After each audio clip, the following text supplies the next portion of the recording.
ఓం గం గణపతయే నమః. శివాయ గురవే నమః. శంకరాయ గురవే నమః. శాశ్వతాయ గురవే నమః. మనము ఈ 83వ రోజున వేదముతో సమానమైనటువంటి శ్రీ శివ మహాపురాణములో రుద్ర సంహిత సృష్టిఖండములో బ్రహ్మదేవుడు నారదునికి తెలిపినటువంటి ఆ అగ్ని స్తంభం యొక్క విషయములను, ఆ శివ మహేశ్వరుడు ఆ శివదేవుని యొక్క శబ్దమయ శరీర దర్శన భాగ్యాన్ని గురించి ఏ విధంగా తెలియజేశాడన్న సూతుల వారు సౌనకాది మునేందులకు తెలిపినటువంటి అంశములను ఈ రోజున మనం తెలుసుకుంటున్నాం. ఈ యొక్క 83వ రోజున శివం శాంతం జగన్నాథం లోకానుగ్రహ కారణం శివమేక పరం వందే శిఖాయ నమో నమః అంటున్నాం మహన్యాసంలో.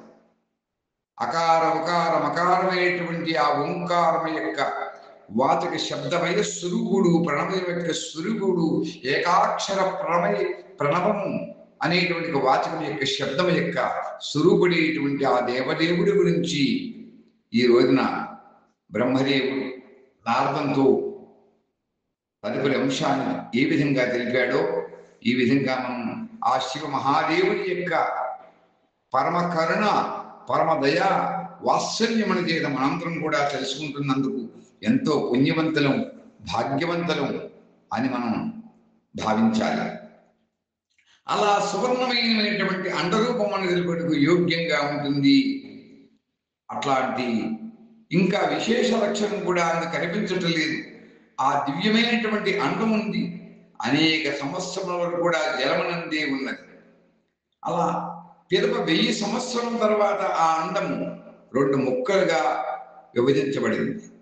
ఆ జలమనందున్నటువంటి ఆ అండం జన్మలేనటువంటి బ్రహ్మ ఉత్పత్తికి స్థానమైంది. సాక్షాత్తు మహేశ్వరుని యొక్క ఆఘాతము చేత అది పగిలి 2 భాగములుగా విభజించబడ్డది. ఆ స్థితిలో దాని యొక్క పై భాగమున ఉన్నటువంటి సువర్ణమయమైనటువంటి కపాలం అది చాలా గొప్పగా శోభింపసాగింది. అది ద్యులోక రూపంలో ఉండేట్టుగా ప్రకటితమైంది. అంటే ఆ విభజించబడిన సువర్ణమయ కపాలం ఏదైతే ఉందో అది ద్యులోక రూపంగా ప్రకటితమైంది.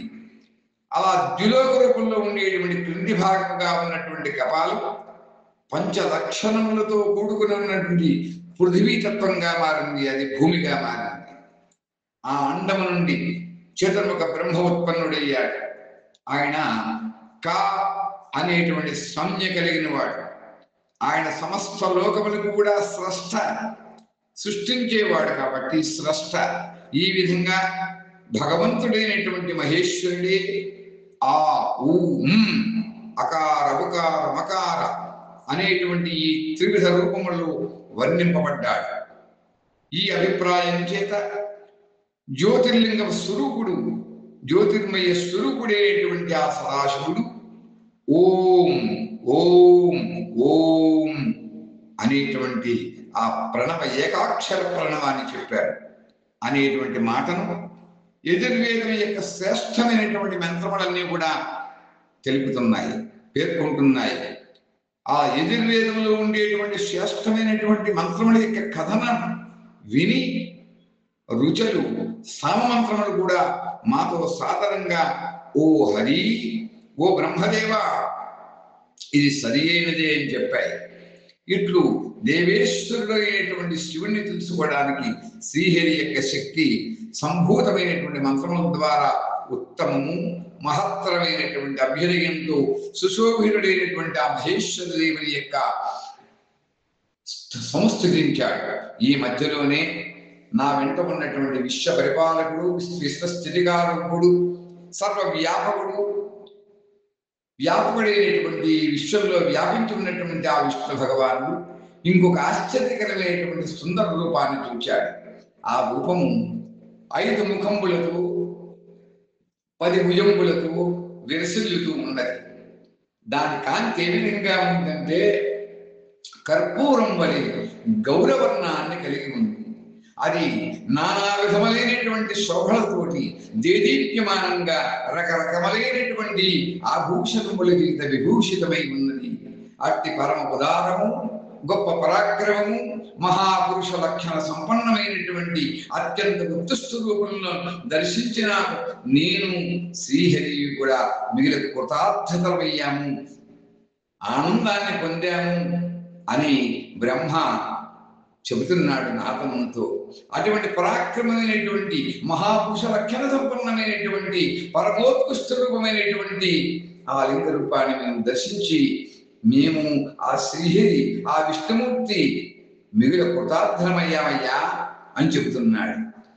తదుపరి ఆ పరమేశ్వరుడు భగవానుడు మహేశుడు మాయందు ప్రసన్నుడి తన యొక్క దివ్య శబ్దమయ రూపాన్ని ప్రకటించి నవ్వుతూ ఆనందంతో నిలుచున్నాడు. ఆకారము ఆ స్వామి యొక్క మస్తకం, ఆకారం లలాటము, ఇకారము దక్షిణ నేత్రము, ఈకారము ఎడమ నేత్రము, ఉకారం ఆయన యొక్క దక్షిణ కర్ణము అంటే చెవులు, కుడివైపు ఉండేటువంటి చెవి, ఊకారం వామకర్ణంగా చెప్పబడ్డది అంటే ఎడమ చెవి అని చెబుతున్నారు. అరుకారం ఆ పరమేశ్వరి యొక్క దక్షిణ కపోలంగా, అరుకారం ఎడమ కపోలము, అలువులు ఆ స్వామి యొక్క రెండు నాసికా ఛిద్రములుగా ఉన్నాయి. ఆ నాసికా ఛిద్రములు అలువుగా చెప్పబడ్డాయి. యకారం సర్వవ్యాపి అయినటువంటి ఆ ప్రభు యొక్క పై ఓష్ఠము, ఐకారము అధరము అనియు, ఓకారము ఔకారములు క్రమముగా పైన క్రింద ఉన్నటువంటి రెండు దంత పంక్తులుగా, అహహలు ఆ దేవాది దేవుడు శూలధారియకు శివుని రెండు తాలువులుగా వర్ణింపబడ్డాయి. కా మొదలుగా కలిగినటువంటి 5 అక్షరములు ఆయన యొక్క దక్షిణ భాగంలో ఉండేటువంటి 5 చేతులుగాను, చకారం మొదలుగా కలిగినటువంటి 5 అక్షరములు ఎడమ భాగంలో ఉండేటువంటి 5 హస్తములుగాను, తా మరియు తా మొదలుగా కలిగినటువంటి 5 అక్షరములు వారి యొక్క పాదములుగాను, పకారము కడుపు భాగముగాను, ఫకారము ఆయన యొక్క దక్షిణ పార్శ్వము మరియు బకారము ఎడమ పార్శ్వముగాను పేర్కొనబడ్డాయి. భకారము భుజమని, మకారము యోగి అయినటువంటి మహాదేవుని యొక్క హృదయము అని చెప్తారు. యా నుండి సకారం వరకు ఉండేటువంటి 7 అక్షరములు సర్వవ్యాపకమైనటువంటి శివుని యొక్క శబ్దమయ శరీరములో ఉండేటువంటి 7 ధాతువులుగాను, హకారం ఆయన యొక్క నాభి అని, క్షకారం మేఘ్రము అంటే మూత్ర ఇంద్రియ స్థానముగా చెప్పబడ్డది. ఈ విధముగా నిర్గుణ నిరాకార స్వరూపుడైనటువంటి ఈ విధంగా ఉండేటువంటి నిర్గుణ మరియు గుణస్వరూపుడైనటువంటి ఆ పరమాత్మ యొక్క శబ్దమయ రూపమును భగవతి ఆ అమ్మవారు ఉమా సహితంగా దర్శించినటువంటి నేను శ్రీహరి ఇరువురము కూడా కృతార్థలమయ్యాము. ఇట్లు శబ్ద బ్రహ్మమయ్య శరీరధారి అయినటువంటి ఆ మహేశ్వరి యొక్క శివుడి యొక్క దర్శనాన్ని పొంది నేను శ్రీహరి దేవుడు కూడా ఆయనకి నమస్కరించను. అనేక వేల కోట్ల నమస్కారం వారికి చేశాం. తిరిగి పైకెక్కి తిరిగి ఒక్కసారి పైకి చూచాం. ఆ సమయంలో ఆయన 5 కళలతో కూడి ఓంకారజనితమైనటువంటి మంత్రము మాకు సాక్షాత్కరించింది. ఆ తర్వాత మహాదేవుని ఓం తత్వమసి అనేటువంటి మహావాక్యం మా దృష్టికి గోచరమయ్యింది. అది ఉత్తమోత్తమైనటువంటి మంత్ర రూపం. శుద్ధ స్ఫటిక సంకాశం అంటారే, ఆ శుద్ధ స్ఫటికం వలె నిర్మలమైనటువంటిది. పిమ్మట సకల ధర్మములను సర్వార్థములను సాధించేటువంటిది. బుద్ధి స్వరూపమైనటువంటి గాయత్రి అనేటువంటి పేరు గల 2వ మహామంత్రం కనిపించింది. అందు 24 అక్షరములు ఉన్నాయి. ఓం భూర్భువస్సువః తత్సవితుర్వరేణ్యం భర్గో దేవస్య ధీమహి ధియో యో నః ప్రచోదయాత్. ఆ 24 అక్షరములు కలిగినటువంటి ఆ గాయత్రి మహామంత్రము చతుర్విధ పురుషార్థ ఫలప్రదాయని, చతుర్విధ పురుషార్థ ఫలములను ఇచ్చేటువంటిది. పిదప మాకు మృత్యుంజయ మహామంత్రం. ఓం త్రయంబకం దజామహే సుగంధిం పుష్టివర్ధనం ఉర్వారుకమివ బంధనాం మృత్యోర్ముక్షీయ మామృతాత్. మాకు ఈ మృత్యుంజయ మంత్రం దర్శనమైంది. తదుపరి ఓం నమ శివాయ అనేటువంటి పంచాక్షర మంత్రం మాకు ప్రకటితమైంది. తర్వాత దక్షిణామూర్తి అనేటువంటి పేరు గల చింతామణి మంత్రం. ఓం నమో భగవతే దక్షిణామూర్తయే మహ్యం మేధాం ప్రజ్ఞాం శ్రియం ప్రయచ్చ స్వాహా గురవే సర్వలోకానాం విశదే భవరోగిణాం దిశగే సర్వవిద్యానాం తస్మై తస్యై శ్రీ గురుమూర్తయే నమః. అటువంటి ఆ దక్షిణామూర్తి అనేటువంటి పేరు గల చింతామణి మంత్రం కోరిన కోరికలు ఇచ్చేటువంటిది. ఆ మంత్రం మాకు క్రమంగా సాక్షాత్కరించింది. ఇట్లు 5 మంత్రములను కూడా పొందినటువంటి భగవంతులకు ఆ శ్రీహరి ఆ మంత్రములన్నింటినీ కూడా జపింపసాగాడు. అన్నింటినీ కూడా జపిస్తూ ధ్యానం చేస్తూ తపిస్తూ మననం చేస్తూ దాని అందే ధ్యాన నిమగ్నుడై ఉన్నాడు అని బ్రహ్మదేవుడు నారద మునీంద్రుడికి చెప్పాడు. రుక్ యజు సామములు ఆ ప్రభు యొక్క రూపములు. అతడు ఈశ్వరకు ఒకటమైనటువంటివి ఈశానుడు. ఈశాన సర్వ విద్యానాం ఈశ్వర సర్వభూతానాం బ్రహ్మాధిపతి బ్రహ్మణోధిపతి బ్రహ్మ శివోమే అస్తు సదాశివం అన్నది వేదం. అందుచేత అతడు ఈశ్వరకు మొకటాయమానమైనటువంటి ఈశానుడు, పురాతన పురుషుడు. ఆయన హృదయం అఘోరం అఘోరేభ్యో ఘోరేభ్యో ఘోర ఘోరతరేభ్యః సర్వేభ్యో సర్వ సర్వేభ్యో నమస్తే అస్తు రుద్రరూపేభ్యః. అనగా సౌమ్యము, హృదయమునకు ప్రియమైనటువంటి మిక్కిలి గోప్యమైనటువంటి ఆ సదాశివుడు వారి యొక్క చరణములు మిగిల రమ్యమైనటువంటి మనోహరములు. ఆయన సర్వోత్కృష్టుడుగు దైవం, గొప్ప సర్పరాజను వాసుడిగా ఆయన యొక్క కంఠంలో హారంగా ఆభరణంగా ధరించినవాడు. ఆయన అన్ని వైపులా కూడా పాదములు నేత్రములు కూడా కలిగినటువంటి వాడు.